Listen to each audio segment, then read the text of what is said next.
Welcome to the Learning Pines YouTube. We hope this video helps.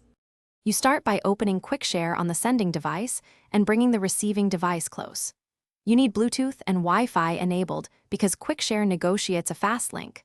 Once done, QuickShare will generate a QR code for pairing.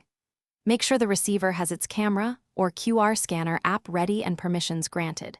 Do this now so the transfer can begin immediately. Delaying will cause the code to expire and force you to regenerate it.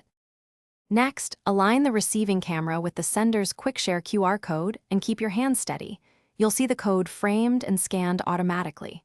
Once scanned, you must accept the connection prompt on both devices to authenticate. This step prevents accidental sharing. QuickShare verifies identity and negotiates an encrypted data channel, so wait for the app to display a transfer-ready message. If the scan fails, reposition devices and ensure no glare or screen protectors obscure the code. Finally, choose the files on the sending device and tap Send. You'll see a progress bar that indicates transfer speed and completion.